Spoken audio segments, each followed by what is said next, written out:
Hi everyone, thank you and a very warm welcome to my channel. And before I proceed with this video, I want to mention that the poor video quality which you see is because I'm recording this just using my phone's torchlight because it has been like quite a long day for me, so I somehow do not want to use my room's LED light just to avoid some over stimulation. um, However, if you care about the topic of this video, then you would want to watch it till the end, and the video quality does not affect the content of this video. So, the other reason is that it's quite late, and those of you who do not or who are seeing me for the first time, then I try to make videos on the topic of burnout or burnout prevention for people who are over the age of 40 because I belong to that age group. But the videos are equally applicable to slightly younger age groups of people who are 30 to 35 or even slightly older who are 45 to 50. So that being said, what I wanted to discuss in today's video is about a very specific set of people who are who want to migrate to Australia or any other similar country like New Zealand, Canada, USA, UK, or any other Western country from India, just like myself. So I migrated to Australia around 7, 8 years ago. And however, the first time when I started this journey, like when I decided to, migrate, was long back about 10, 12 years ago. So obviously at that time, the global situation or the situation in India and Australia was quite different. And somebody who's planning to migrate today, the conditions are a bit different.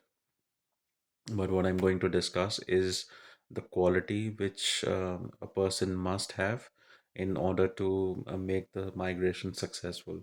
So I'm not going to talk about any visa rules or the job prospects, etc., etc. That you can definitely watch in other people's videos. And I believe that there are many people making such videos.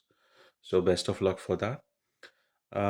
So for those of you who are who have decided to migrate here, I wanted to bring your attention or take your attention to like two very important qualities or things which you should have or you must be willing to imbibe or cultivate inside of you so that you are able to withstand this long and arduous journey of migrating from India to here. So before I discuss those two things or qualities, I want to quickly touch upon a few like a common sense things. So for example, let's say if you are a student, you must know like what's your true intention of coming here. Like if you're coming here to do say your masters, what's your actual plan is? Have you thought about that? Have you like do you have like a clear pathway? So what do I mean by that is like if you are planning to stay here after completing your studies, have you already checked that the Australian government is offering easy permanent residency in that pathway? If not, then you might want to recheck. Or if you simply have the intention of coming here, doing your masters, and then going back, that's a separate story. But most students, choose the route of master's degree in Australia or any other Western country with the intention of settling down there. So please make sure that you do your homework properly. Otherwise, your migration journey or your settlement journey can become extremely long. So right now you may be in your like early 20s, but by the time you actually receive like a permanent residency, you might already be approaching 30 or even beyond. So that will certainly disturb your, timeline of your life. So make sure you do your homework. And the other set of people are the professionals, people who migrate here to for like better job opportunities. Um, the first category is people who, who are from the IT industry. So those of you who have already like secured a job, or who are confident of securing a job, while sitting in India, I think it's a no-brainer for you people. You just have to like pack your bags and start like planning to reach here. Most of the things for people like you are or would already be taken care of. Just a minor things like where you will live, etc., would be something which you will have to find out. But I'm pretty sure in today's day and age, if you have some people whom you already know, then you can find out many things prior to arriving here. However, the I think the main audience of this video would be people who are say who have been working in India for like some time, but due to whatever reasons, maybe lack of growth, or other factors like unhappy with the system, etc., or anything. Now you have decided to migrate here for like better life prospects for yourself and your family. So um, for you also, I want you to like dig deep down inside of you, like what problem Australia or any other Western country is going to solve for you. um, and I'm just hoping that you are not making a decision based on watching like people's videos. You actually have some like ground knowledge or ground information, because videos may not show you the complete picture. So I hope that you're not taking that decision, by just by watching other people's videos, right? So that being said, first of all, for people like you must also like answer this question to yourself: what problem does migration will solve for you? Or could it be just a case of your old problems getting replaced by new ones? So if that is the case, then you will have to be, after a few months, once you actually come here, you might be in for like a disappointment. Once that, as we call like, or as they call, the honeymoon phase is over, then you might find yourself, in newer set of problems. So obviously you will not have any of the or most of the common problems which are found in India, like too much traffic. Although traffic problem is here as well, but it's mostly regulated and streamlined. But too much traffic or chaos, or say lack of like electricity or power cuts, or quality drinking water, like all the basic things are covered for sure. That I can confirm.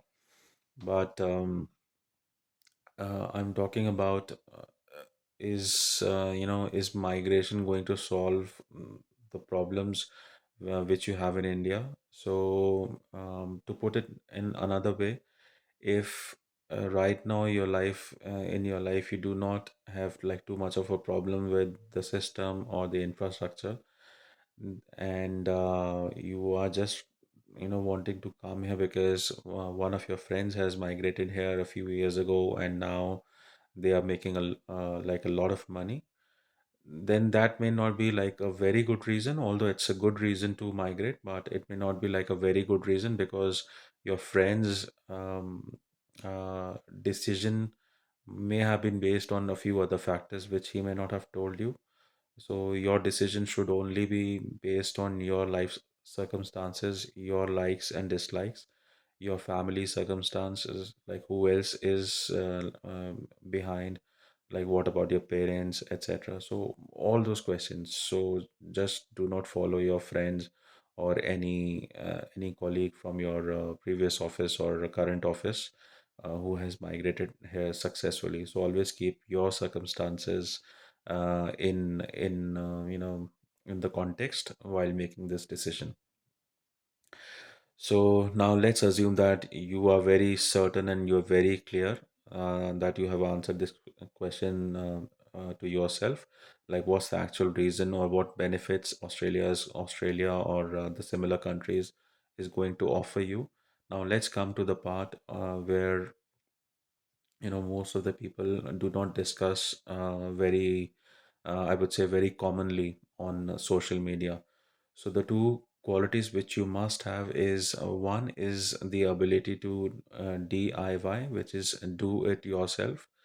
uh, it all it essentially means is that from morning till night, most of the things which you have to do or you must do for your living or survival, you have to do it yourself. So it's like common knowledge that there are no house helps or maids system here in Australia, just like India.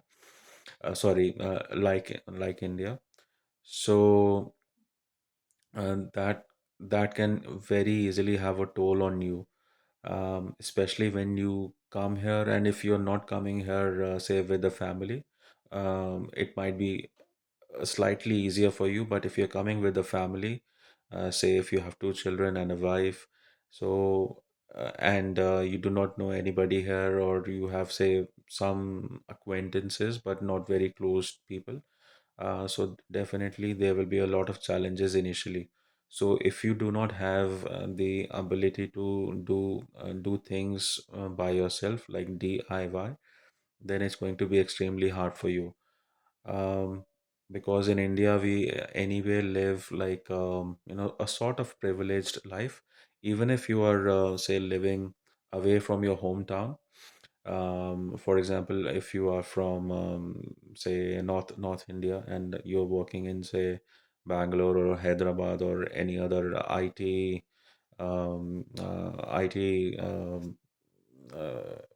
industry cities, you will have heaps of services and heaps of facilities which you will not get easily in Australia.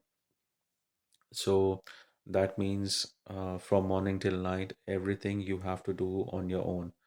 Um, Obviously, you can invest in some good set of machines to do all the household chores and all the outside work, but initially you may not be used to. So if you cannot withstand that, it's going to be like really tough.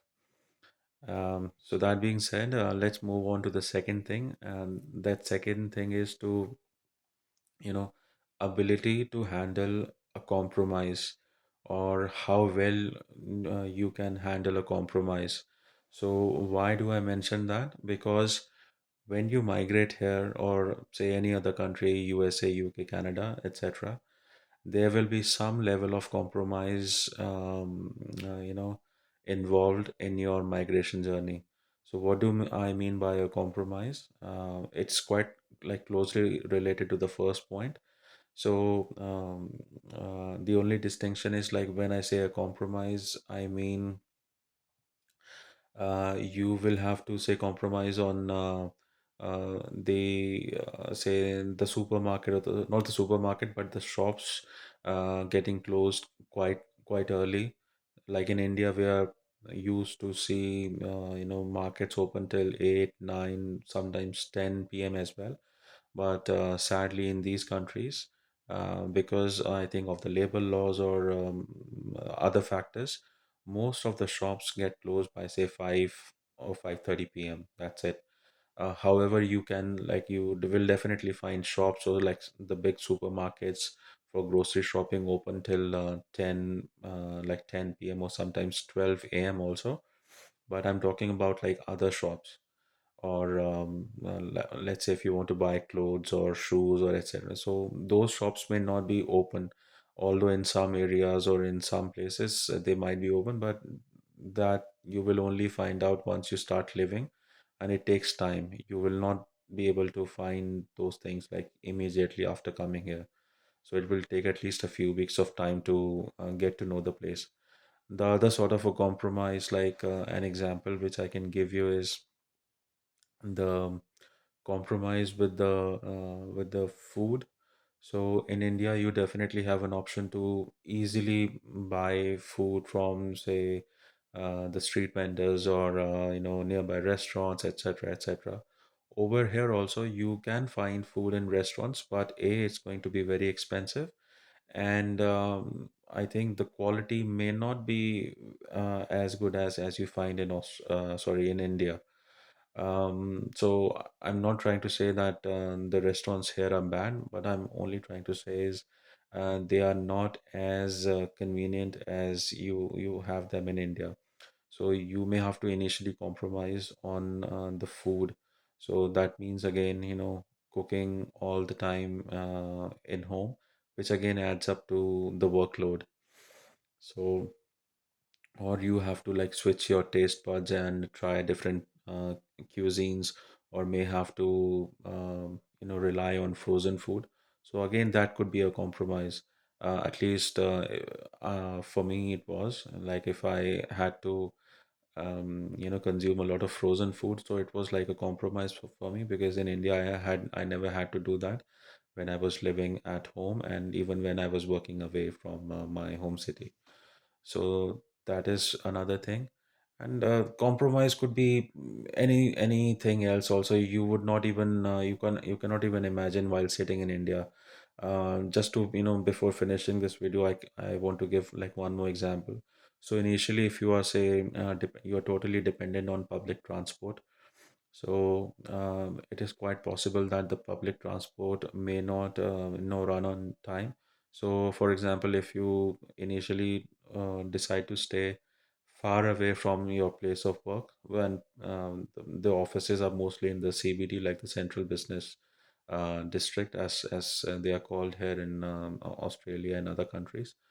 So if you decide to stay, say, far away from the place of office or your place of work, so in your local suburb, the buses, etc., may not run on time, and you will always find yourself waiting 10 to 15 minutes extra for your bus.